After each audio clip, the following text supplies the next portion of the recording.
ஐயா கருணாநிதி அவர்கள் கதை வசனம் எழுதி எடுக்கப்பட்ட திரைப்படம் பராசக்தி. அதிலே நம்முடைய ஐயா நடிகர் திலகம் அவர்கள் பேசுகிற ஒரு நீதிமன்ற காட்சி. இந்த நீதிமன்றம் எத்தனையோ விசித்திர வழக்குகளை சந்திச்சிருக்கிறது. அதில் இது ஒரு வித்தியாசமான வழக்கு என்று அந்த காட்சி தொடங்கும். அதுபோல இந்த தமிழ்நாடு எத்தனையோ தேர்தல்களை சந்தித்திருக்கிறது. அதில் இந்த ஈரோடு கிழக்கு ஒரு புது மாதிரியான தேர்தலை சந்திக்கிறது. நீண்ட காலமாக ஆளுங்கட்சி எதிர்கட்சியாக இருந்து அரை நூற்றாண்டுகளாக இந்த மண்ணை மக்களை ஆண்டு அதிகாரத்தை செலுத்தி வந்த கட்சிகள் திமுக, அதிமுக. இப்போது நாம் தமிழர் என்கிற கட்சியை வீழ்த்த திமுக கட்சிக்காரர்கள், இங்கு மட்டுமில்லை விக்கிரவாண்டி தேர்தலிலும் இதான் நடந்தது. திமுக கட்சிக்காரர்கள் அவருடைய வாக்காளர்களுக்கு 500 ரூபாய் என்றால் அதிமுக வாக்காளர்களுக்கு 1000 ரூபாய். அதே விதி ஈரோட்டு கிழக்கிலும் திமுக கட்சிக்காரர்கள் எப்படியும் திமுகவுக்கு போட்டு விடுவார்கள். அவர்களுக்கு 300 ரூபாய். அதிமுக கட்சிக்காரர்கள் ஒருவேளை சீமானுக்கு போட்டுவிடக் கூடாது, அதனால் அவர்களுக்கு 1000 ரூபாய் கொடுத்து அந்த ஓட்டை எங்களுக்கு போடுகிறீர்களோ இல்லையோ, சீமானுக்கும் சீதாலட்சுமிக்கும் போட்டு விடாதீர்கள். இதுவரை இப்படி ஒரு தேர்தல் நடந்ததே இல்லை. அதே விதிதான் பாரதிய ஜனதாவிற்கும். சீமானுக்கு போட்டு ஒருவேளை அவன் ஜெயித்து விட்டால் உங்கள் நிலைமை என்ன ஆகிறது? நான் கூட பயப்படுவாங்கன்னு நினைச்சேன், இந்த அளவுக்கு பயப்படுவாங்கன்னு நினைக்கல. இது ஒரு விசித்திரமா இருக்கு. இந்த செய்திகளை கேள்விப்படும் போது படுத்து தூங்கும்போதும் கால் மேல கால் போட்டு படுக்க வேண்டியது இருக்கு. ஐயா ஐயா தமிழக முதல்வர் மாண்புமிகு மேன்மை மிகு தலைவர் பெருமகன் முத்துவேல் கருணாநிதி ஸ்டாலின் அவர்கள் சொல்கிறார்கள், அதிமுக பாரதிய ஜனதா சில உதிரி, யாரு உதிரி? நாமெல்லாம் தான் உதிரி.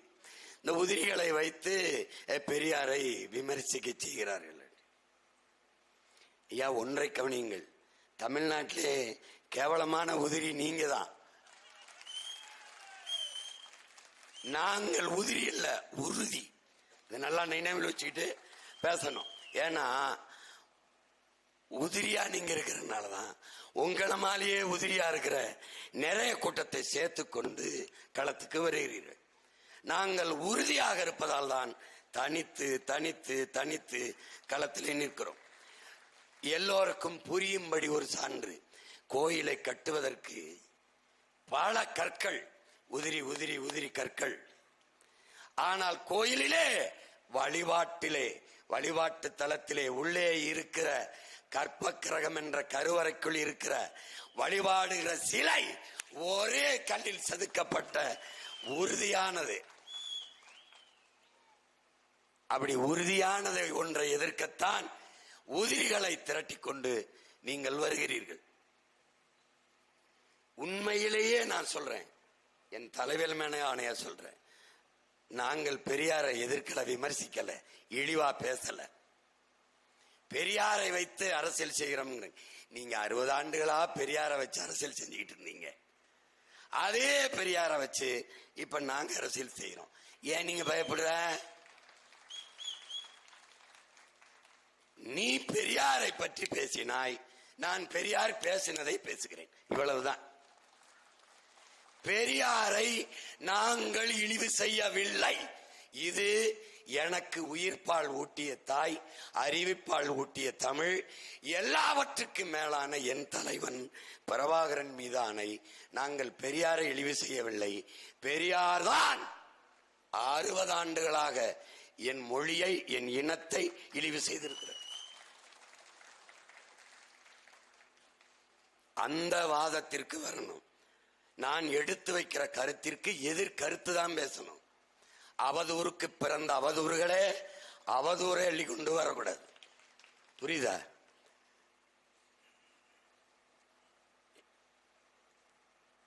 அதாவது என்ன பேசி என்ன செய்யறதுன்னு தெரியல. எனக்கு அளப்பெரிய ஆற்றல், ஆகப்பெரிய அறிவு செல்வம் இருக்குது என் மொழியில. தன்னலமற்று உயிரையே கொடுத்து போராடிய வழிகாட்டிய ஆக பெரும் தலைவர்கள் என் நிலத்தில் உண்டு, என் இனத்தில் உண்டு. என் மண்ணை, என் மக்களை, என் மொழியை, என் இனத்தை, என் நிலத்தை, வளத்தை காக்க போராடிய பெருமக்கள் ஏராளம் ஏராளம். நாங்க இப்பவும் சொல்றேன், இந்த பொது வழியில் பெரியார் வேணும். யாருக்கு? உங்களுக்கு. பெரியார் இல்லாம ஒண்ணும் இல்ல உங்களுக்கு, பெரியாரால ஒண்ணும் இல்ல எங்களுக்கு. நீங்க பெரியார வச்சுக்கிறீங்க பூஜை அறையில. எல்லா எலியும் எந்திரிச்சு வந்து ஒரு புலிக்கு முன்னாடி ஆடிக்கிட்டு இருக்கு. தம்பி போப்பா போப்பா, அங்கிட்டு போப்பா. ஆயிரக்கணக்கான பெரியார்களா என் இனத்தில், மார்சல் நேசமணியில் இருந்து எத்தனை எத்தனை என் முன்னோர், எத்தனை முன்னோர்கள் எண்ணி முடிக்கிறதுக்குள்ள இரவு முடிஞ்சிரும்டா. சும்மா ஏதாவது நகைச்சுவை பண்ணிட்டு இருக்க சும்மா. நான் தான் இனிமே எனக்கு பெரியார் வேணாம், நீங்க வச்சுக்கிறீங்க. என் பின்னாடி வர்றவனுக்கு நான் நிறைய பெரியார் வச்சிருக்கேன், வச்சுக்க. எத்தனை பெரியார்?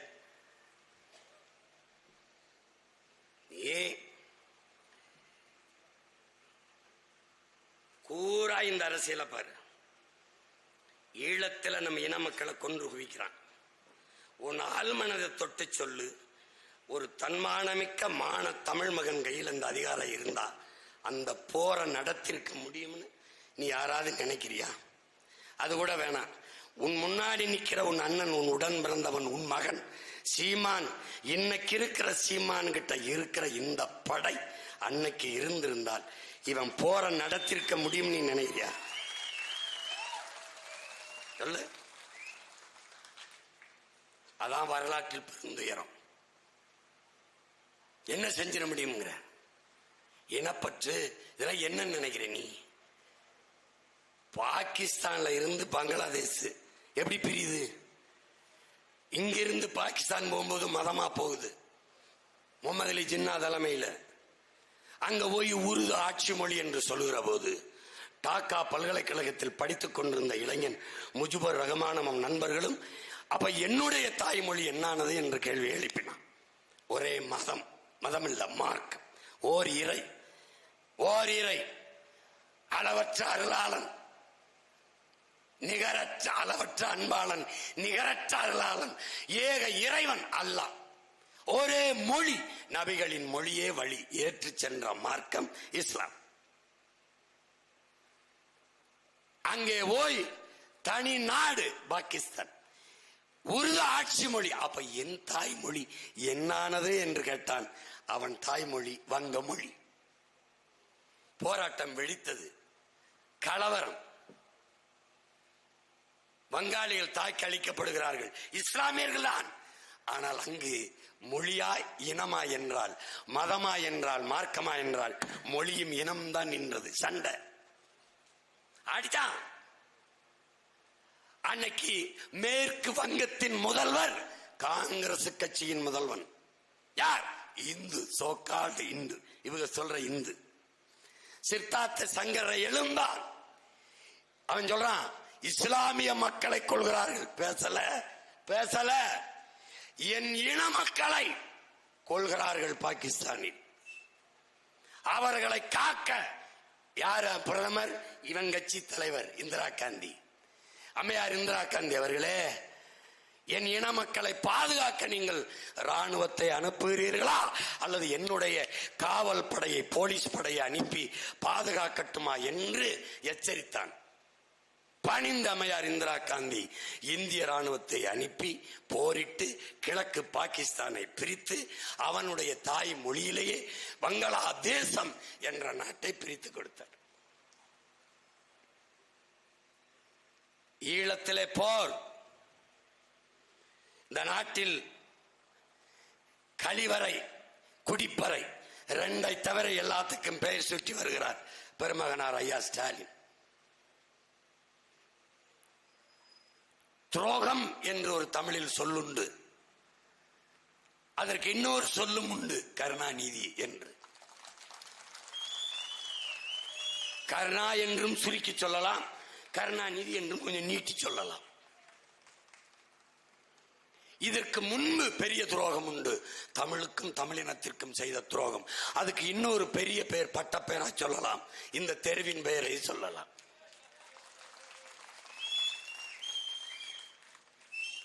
இந்த துரோகங்களுக்கெல்லாம் பெரியார், இந்த பெரியார். நல்லா விளங்கிச்சா? இவர் முதலமைச்சர். அந்த இடத்தில் இந்த ரத்தம் ஓடுகிற இந்த கூட்டத்தில் ஒருவன் இருந்திருந்தார். என்ன நடந்திருக்கு சிம்மா? இந்த நாடு நாடாவதற்கு முன்பே நீண்ட காலமாக நிலைத்து வாழக்கூடிய பூர்வீக குடிமக்கள் தமிழர்கள் நாங்கள். இந்த இளம் என்னது? பாரத நாடே பைந்தமிழர் நாடு, இந்திய நாடே என் இனத்தின் நாடு. இதை எவர் மறுப்பார்?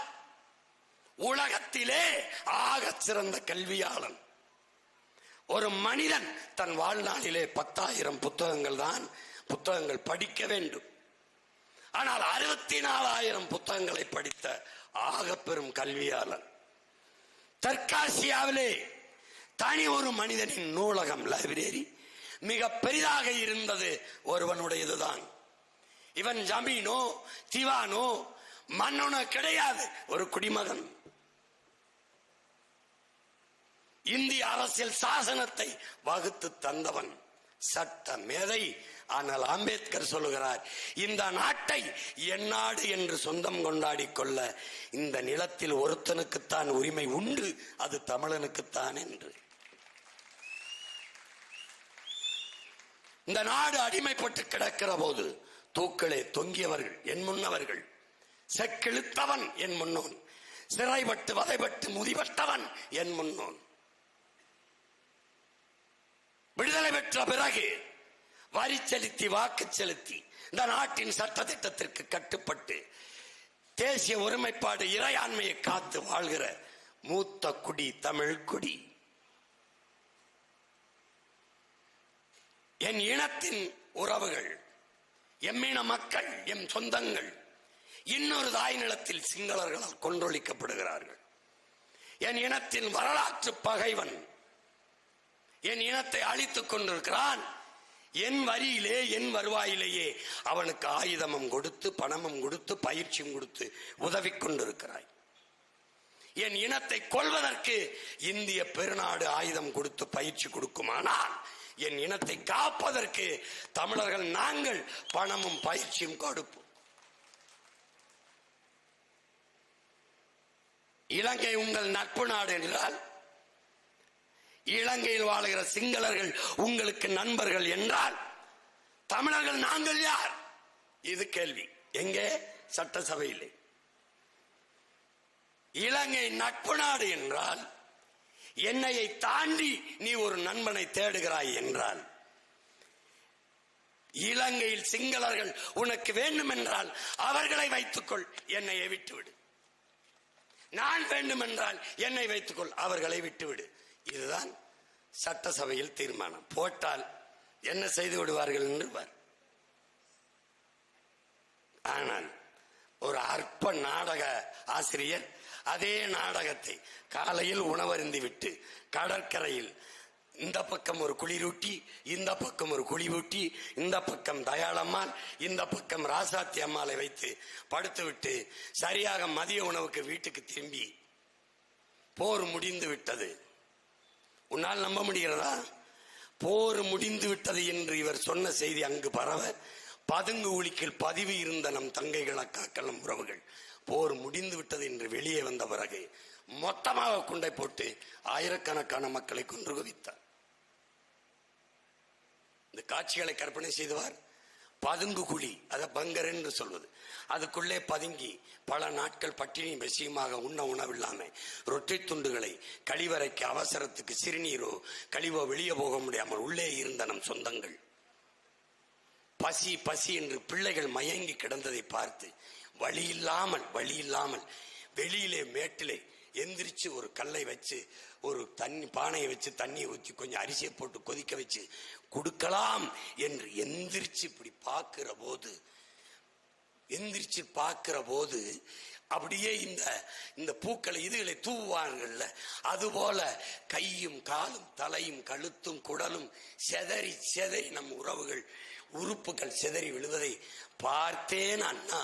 அப்படியே நான் குழிக்குள்ளே விழுந்து விட்டேன் என்று என் தங்கை என்னிடத்தில் பேசினது இன்னும் இருக்கு.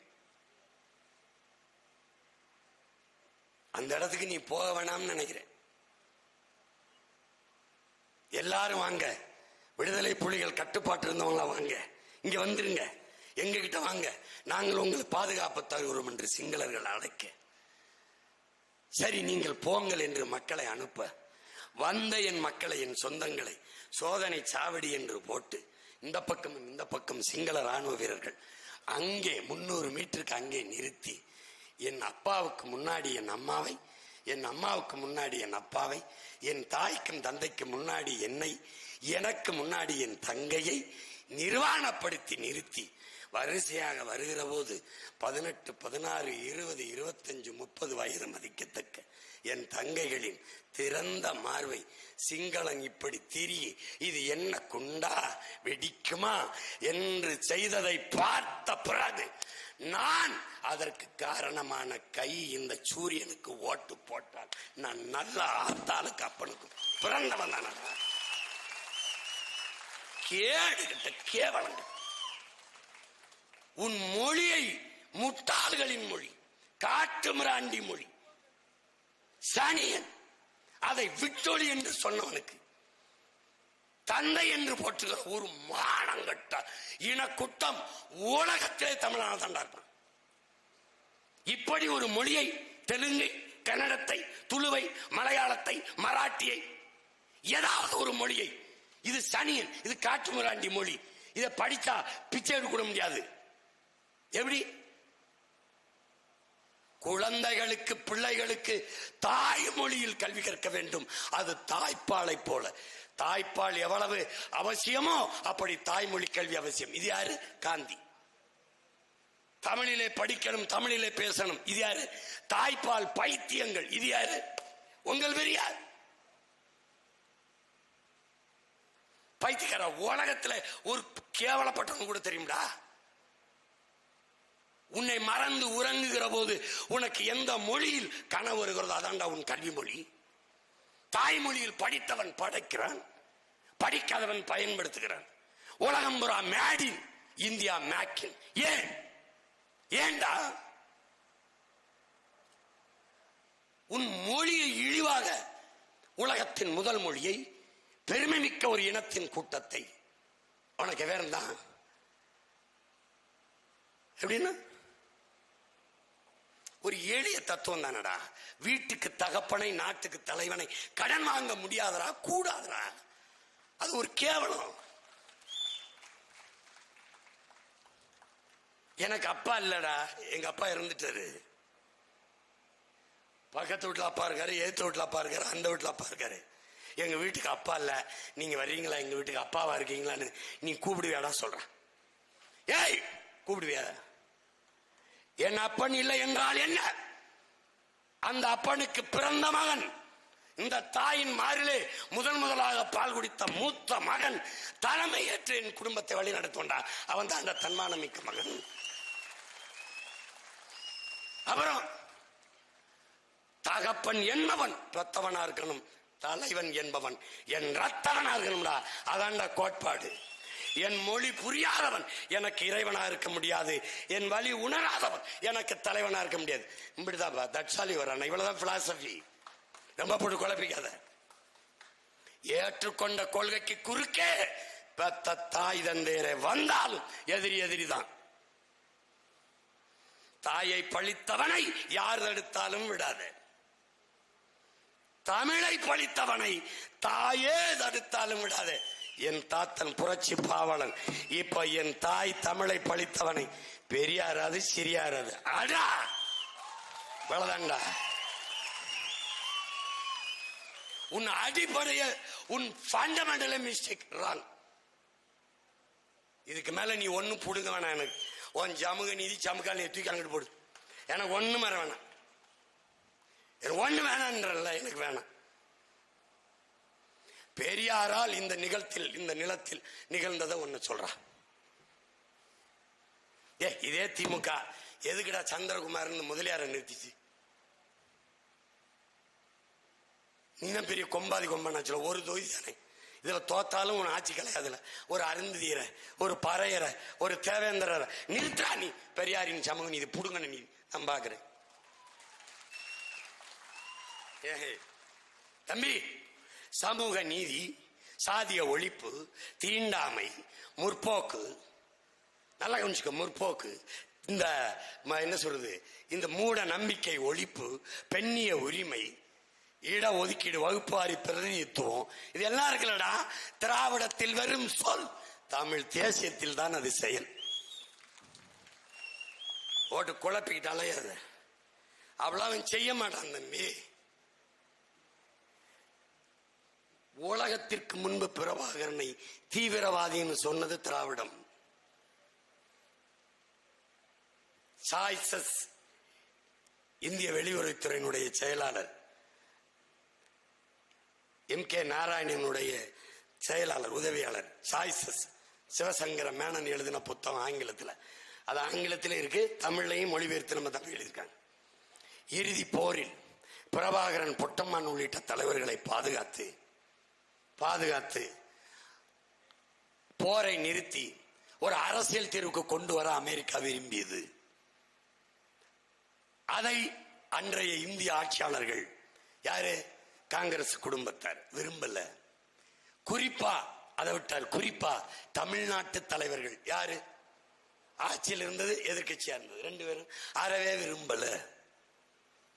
அந்த போரை விரைந்து முடிவுக்கு கொண்டு வர அவர்கள் விரும்பினார்கள்.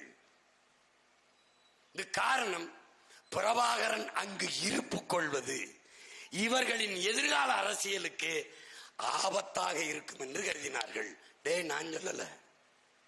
நான் சொல்லல, சிவசங்கரமணி எழுதுனது இருக்கு. நீ பகிரில தட்டு என் தம்பியில கேட்டு படி இருக்கு. அவர்களின் அரசியல் இருப்பு யார்? ஐயா ஸ்டாலின், உதயநிதி, இன்ப நிதி, இன்பது நிதிக்கு பிறக்கிற துன்ப நிதி, துயர நிதி, இந்த நிதி இருக்குல்ல, இந்த நிதிகளின் இருப்பு.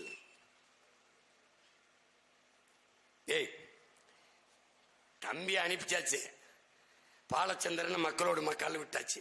அவனை யாருக்கு தெரியும்? தங்கச்சி இசைப்பிரியாவை யாருக்கு தெரியும்? வரிசையில போற பிள்ளைகளை நம்மள துரோக நாய் இருக்கும்ல, 4 நாய், அந்த நாய் அங்க நின்று காட்டி கொடுக்குது. இதுதான் இசைப்பிரியா, இதுதான் பிரபாகரனுடைய கடைசி மகன் பாலச்சந்திரன். தங்கச்சி அழைச்சிட்டு போய் என்ன செஞ்சான்னு உனக்கு தெரியும். தம்பியை கூட்டிட்டு போய் என்ன பண்ணான்னு உனக்கு தெரியும். ராணுவ கட்டுப்பாட்டுல வச்சு இந்த பச்சை பிள்ளைக்கு ஒரு பிஸ்கட் எடுத்து கொடுத்துட்டான்டா. இப்படி சாப்பிட்டு இப்படி வெறிச்சு பாக்குறான். அவன் என்ன நினைச்சிருப்பான்?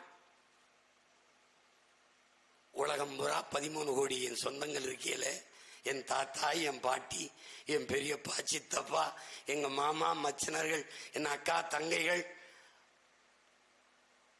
எல்லாரையும் பார்த்திருப்பான். நாங்க உங்களுக்கான நாடு, உங்களுக்கான விடுதலை கேட்டதை தவிர ஒன்றும் செய்யல. என் தங்கச்சி இசைப்பிரியா, அவள் கொடுமைப்படுத்தப்படும் போது அவ என்ன நினைச்சிருப்பா? இத்தனை கோடி சொந்தங்கள், மானத்திற்காக உயிரை விட்ட பாட்டன் முப்பாட்டன் பரம்பரையில் வந்த சொந்தங்கள், இவ்வளவு பேர் இருக்கும் போது உங்கள் உடன் பிறந்தாருக்கு இந்த கொடிய நிகழ்வு, இந்த கொடுமை நிகழ்கிறதே, இதை தடுக்க கேட்க ஒருவனும் இல்லையா என்று நினைத்திருப்பாளா இல்லையா என்பதை என் முன்னாடி இருக்கிற என் இனமான சொந்தங்கள், என் உயிருக்கு நீ உடன் பிறந்தார்கள், நீங்க எண்ணி பார்க்கணும். என் தம்பி அப்படி நிற்கும் போது நெஞ்சில வெற்றுடம்புல 5 குண்டு, பக்கத்துல இருக்கிறவன் நெஞ்சில இங்க இருந்து பாய்ச்சிய குண்டு. நல்லா கவனிச்சுக்க, மல்லாந்து கிடந்தான்.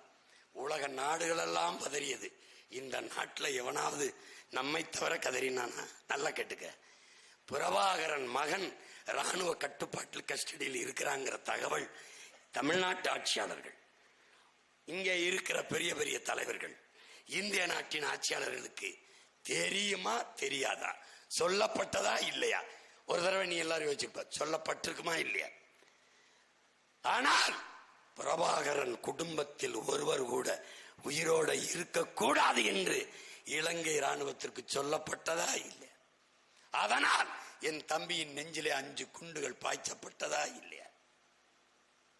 தம்பி, அதையெல்லாம் மறந்து கடந்து போனவென்றால் நான் நல்ல ஆத்தாளுக்கும் அப்பனுக்கும் மான தமிழச்சி மாறினே பால் குடித்து வளர்ந்த மகன் தானடா நான். என்ன துயரத்தை தாங்கி நிக்கிறேன் பாரு தம்பி. வஞ்சம் வாய்த்து கருவருக்காம போக மாட்டேன். நாம் தமிழர் கட்சியோடு போட்டி போடுவதற்கு என் உடன் பிறந்தாலோடு நீ எதிர் நிற்க அருவருக்கிறாய். உன்னை இந்த நிலத்தில் கருவறுக்காமல் பிரபாகரன் மகன் சாக மாட்டேன்னு எழுதி வச்சுக்க. நீ ஒரு அற்ப பதறு. திராவிடம் என்றால் என்னன்னு பேசுறாய்? அவனாவது உன் கோட்பாடு என்னடா? தமிழ் தேசியம் நான் சொல்றேன். என் வீட்டுக்கு ஒரே அப்பன் மாதிரி என் இனத்துக்கு ஒரே தலைவன் பிரபாகரன் நான் சொல்லுங்க. அப்படி சொல்லு, ஒன்னு வரையறுத்து சொல்லு. உனக்கு ஏதாவது இருக்கா சொல்லு பாப்போம். தடுமாறுவேன் நீ. ஏன் நீ இந்த பிள்ளைக்கா இந்த பிக்காளி பள்ளியில விட்டு விட்டு கருத்தரங்க மூடுற? மெயின் பார்ட்டி என்ன பையா ஸ்டாலினை பேச சொல்லு. அடுத்த வாரிசு உதயசூரியன் இவர் உதயநிதியை பேச சொல்லு. இல்ல மெயின் பிரான்ச்சு இந்த ரிலையன்ஸ் ஃப்ரெஷ் மாதிரி ஒரு கடை வச்சிருக்க ஹோல்சேல் டீலர் எங்க ஐயா வீரமணியை பேச சொல்லு. நீ ஏன்டா குறுக்க ஓடுற? டே, தள்ளுவண்டி கடை வச்சிருக்கவனே, பெட்டி கடை வச்சுட்டு அங்கே முக்குக்கு முக்கு வித்து பிழைக்கிற நீ ஏன்டா குறுக்க ஓடுற? மெயின் பார்ட்டி இறக்குப்பா. காமெடி பண்ணிட்டாலே யாராடே வரலாற்றை படிட. போர்ச்சுகீசியன் மாண்டிருக்கான், பொல்லாந்தார் மாண்டிருக்கான், முகலாய பேரரசு விழுந்திருக்கு. எங்க பாட்டங்க சேர சோழ பாண்டிய பேரரசு விழுந்திருக்கு. விஜயநகர பேரரசு விழுந்திருக்கு. மராட்டிய பேரரசுகள் சாம்ராஜ்யங்கள் விழுந்திருக்கு. பல்லவ பேரரசு விழுந்திருக்கு. நீ ஒன்னத்துக்கு இல்லாத வெறும் தரிசு. நீ உன்னை வீழ்த்துற ஏமாத்திரம். உனக்கே தெரிஞ்சிச்சு விழுந்துட்டோம்னு தெரிஞ்சிருச்சு. அதனால ஓட்டு காசு கொடுத்து போடுங்கன்னு போடுவான். ஓட்டை வாங்கிக்கிட்டு தன்மானமும் இனமானமும் மிக்க என் மக்கள் என் தங்கைக்கு போடுவான், எனக்கு போடுவான். தெரியாதா? திருநெல்வேலியில என் பாட்டன் சுந்தரலிங்கத்துக்கு நான் விழா எடுத்தேன். என்னடா பண்ணான் ஜீமா, என்னடா பண்ணான் பிரபாகரன் பிள்ளைங்க, என்னடா பண்ணான் நாம் தமிழன். சுந்தரலிங்கன குடும்பனாருக்கு விழா. சுவரொட்டி ஒட்டியவன் நாடாரும் தேவரும் கோணாரும். அதான்டா பிரபாகரன் மகன் சாதிச்சது, சுந்தரலிங்கம் பேரன் சாதித்தது. அதான்டா காமராஜன் பேரன், பூலித்தேவன் பேரன், மருதுவாண்டி வேலுநாச்சியாரன் பேரன், அழகுமுத்துக்கோன் பேரன் சாதிச்சது. அதுதான் ஒட்டாண்டா என் தம்பி. நான் இல்லடா, எடுத்து வேற ஒரு கட்சிக்காரன் போட்டான்டா. பாரா, சுந்தரலிங்க குடும்பனாருக்கு விழா, கோணாரும் நாடாரும் தேவரும் சுவரொட்டி ஒட்டினார்கள். அங்க நான் பேசினேன். என்னைய பரப்பைங்கிற, பல்லப்பைங்கிற, நாடாங்கிற, கோணார் இப்படி பேசுனதுக்கு தேநீர் கடையில ஒருத்தன் குடிக்கும் போது பேசியிருக்கான். ஒருத்தர் தேநீர் குடிக்கும்போது பெரியவர்கிட்ட, என்ன உங்களை இப்படி சாதியா பேசிட்டு போறேன், பேசாம கை தட்டிக்கிட்டு இருக்கீங்களே. பாப்பா, எவன் எங்களை அசிங்கப்படுத்த பேசுறேன், எவன் எங்களுக்கு அக்கறையில பேசுறான்னு கூட தெரியாதா அழுகலாடான்னு யாரு ஒரு தாத்தா. அத ஒருத்தர் கேட்டு, அப்பா ஒரு பெரியவர் சொல்றாரு, போடா என் பிள்ளடாவே, என் மேல இருக்க அக்கறையில பேசுறான்டா. எங்களை அசிங்கப்படுத்தவன் பேசுறான், எங்க மேல இருக்க அக்கறையில எவன் பேசுறான்னு கூட தெரியாத பைத்தியக்காரங்களோட நாங்க. அது மாதிரி ஈரோடு கிழக்கில் வாழ்கிற என் மக்களுக்கு தெரியும். இந்த மகன் யாருக்காக பேசுறேன்னு கூட தெரியாத மக்களா என் மக்கள், அவர்களுக்காக, அவர்களிடமே வந்த மகன் அவர்களுக்காக பேசுறேன்னு நல்லா தெரியும்.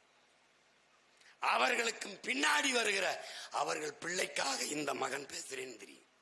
உதட்டில் இருந்து பேசல, உள்ளத்தில் இருந்து, இதயத்தின் அடித்தளத்தில் ஈரக்குலையிலிருந்து எடுத்து பேசுறேன்னு அவனுக்கு தெரியும்.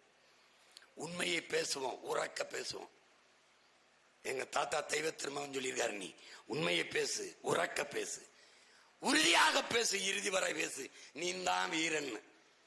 அதனால நாங்க சத்தியத்தை பேசுவோம், சத்தமா பேசுவோம். என்னைய தோக்கடிக்க துடிக்கிறது திராவிடம்.